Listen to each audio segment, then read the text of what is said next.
Could the fact that there's a Jewish majority in Israel also be an argument for holding more like the Yerushalmi in general as opposed to the Bavli? That's a different question. It's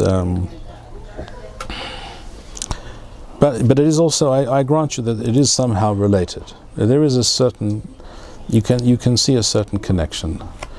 I can see a certain connection. Various arguments have been suggested why the Talmud Bavli takes precedence over the Talmud Yerushalmi.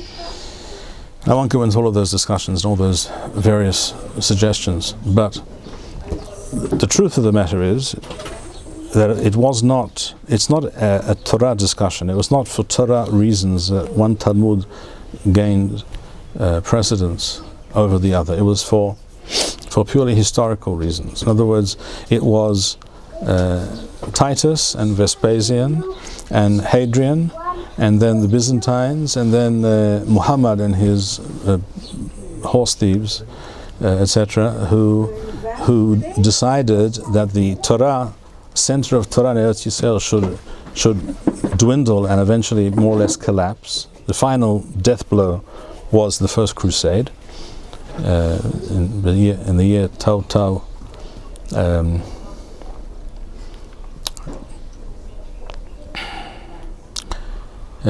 Tau Tau Resh Wow, in other words 1095-96, the time of the First Crusade. The Jews, there were Jews in Eretz Yisrael, there were quite a number of communities still till that time, but then at that time many were killed and massacred, many fled, so that after that First Crusade there were almost no Jews left in Eretz Yisrael for quite some time. And that was essentially the final blow, that historical blow that resulted in the demise, more or less, of the Torah communities in Eretz Yisrael for quite some time. But it was a long, drawn-out process over many centuries. But it was always for historical reasons.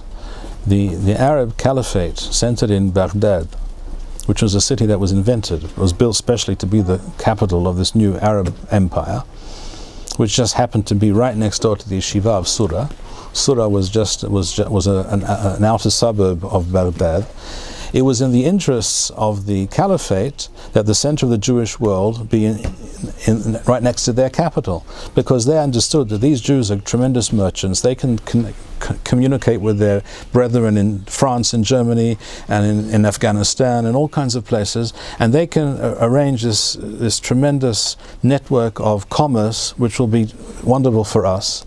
You get to tax it, and you're in control, and there's customs and what have you.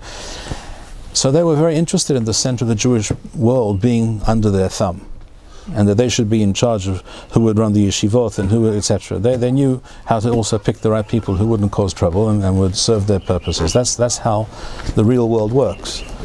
It's not as some people imagine. That's these kinds of realities bring about sometimes also Torah realities, halachic realities. So the Torah center in Bavel was on the rise, and that in Eretz Yisrael was on the decline.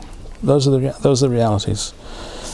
So today the situation has been reversed, yes, but such processes take many years, generations, sometimes even centuries to play out. Thank you, Rabbi Bar-Hayim. We would like to encourage our viewers to share these videos with friends and send in your responses. We would also like to suggest the following opportunity to our viewers.